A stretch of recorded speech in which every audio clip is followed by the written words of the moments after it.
আসসালামু আলাইকুম ভিউয়ার্স, আজকে আমি তৈরি করব টমেটো সস রেসিপি।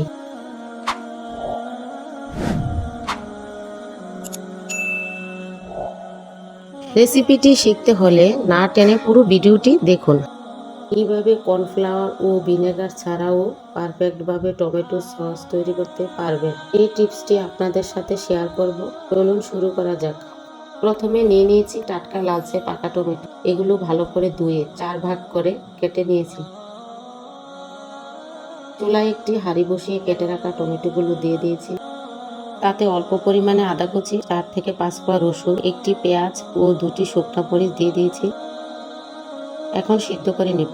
টমেটোগুলো সিদ্ধ করার জন্য কোনো পানি ব্যবহার করিনি, টমেটো থেকে পানি উঠে আসবে। এখন ঢাকনা দিয়ে দিচ্ছি। 10 মিনিট সিদ্ধ করে নিব। ঢাকনা উঠিয়ে নেড়ে দিচ্ছি। দেখুন টমেটো থেকে অনেকটা পানি বের হয়ে এসেছে। এই পানিটুকু দিয়ে টমেটোগুলো সিদ্ধ হয়ে যাবে। আবারও ঢাকনা দিয়ে দিয়েছি। অনেকে টমেটোগুলো সিদ্ধ করার জন্য অতিরিক্ত পানি ব্যবহার করে। যদি টমেটো সস রান্নার সময় অতিরিক্ত পানি ব্যবহার করা হয় তবে বাজারের সসের মতো বেশি দিন ভালো থাকে না। অতিরিক্ত আর্দ্রতার কারণে ব্যাকটেরিয়া দ্রুত সসটি নষ্ট করে ফেলে। আপনারাও পানি ব্যবহার না করে আমার মতো টমেটোগুলো সিদ্ধ করে নিতে পারেন। দেখেই বুঝতে পারছেন টমেটোগুলো কতটুকু সিদ্ধ করে নিচ্ছি। টমেটোগুলো সিদ্ধ কমপ্লিট হয়ে গিয়েছে। এই পরিমাণ সিদ্ধ করলেই হবে। এখন চুলা থেকে নামিয়ে ঠান্ডা করে নেব। একটি ব্লেন্ডারের জারে ঠান্ডা হয়ে যাওয়া টমেটোগুলো দিয়ে দিচ্ছি। দেওয়া কমপ্লিট হয়ে গিয়েছে।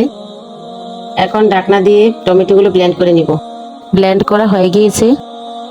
এখন একটা পাত্রে ঢেলে নিচ্ছি। এই পর্যায়ে আপনারা একটি সুতি কাপড় দিয়ে ছেঁকে নেবেন, তাহলে সসটি অনেক স্মুথ হবে। এখন রান্নার পর্বে চলে যাব। চুলায় একটি প্যান বসিয়ে ছেঁকে রাখা সসটুকু দিয়ে দিয়েছি। শুরু থেকে চুলার আঁচ লো টু মিডিয়ামে রেখে নেড়ে দিচ্ছি। সসটি ফুটে এসেছে। এখন একটু সাবধানে নেড়ে দিতে হবে। এইভাবে সসটি 10 মিনিট রান্না করে নিতে হবে। সসটি অনেকটা ঘন হয়ে এসেছে। এখন পরিমাণ মতো চিনি দিয়ে দিচ্ছি। আপনারা আপনাদের পছন্দ মতো মিষ্টি বাড়িয়ে কমিয়ে নিতে পারেন। চিনি দেওয়ায় কিছুটা পানি বের হয়ে আসবে, তাই এই পর্যায়ে আরো 5 মিনিট রান্না করে একটু ঘন করে নিতে হবে। সসটি অনেকটা ঘন হয়ে এসেছে। এখন একটি প্লেটে নিয়ে এর ঘনত্ব দেখে নিচ্ছি। আরও একটু ঘন করে নিতে হবে। কম আঁচে বেশি সময় ধরে সসটি রান্না করলে এটি স্বাভাবিকভাবেই ঘন হয়ে যাবে। ফ্রিজে রেখেও আপনারা 1 বছর সসটি সংরক্ষণ করতে পারবেন। এখন পরিমাণ মতো কর্নফ্লাওয়ার ও সামান্য পরিমাণ লবণ দিয়ে মিশিয়ে নিচ্ছি।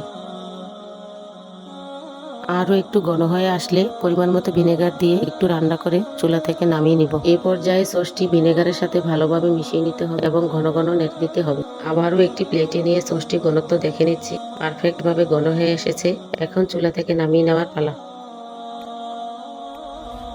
তৈরি হয়ে গেল প্রাকৃতিকভাবে ঘরে তৈরি টমেটো সস রেসিপি। ঠান্ডা হয়ে আসলে কাচের পাত্রে সসটি সংরক্ষণ করব। ভিডিওটি ভালো লাগলে লাইক করে চ্যানেলটিকে সাবস্ক্রাইব করে পাশে থাকবেন।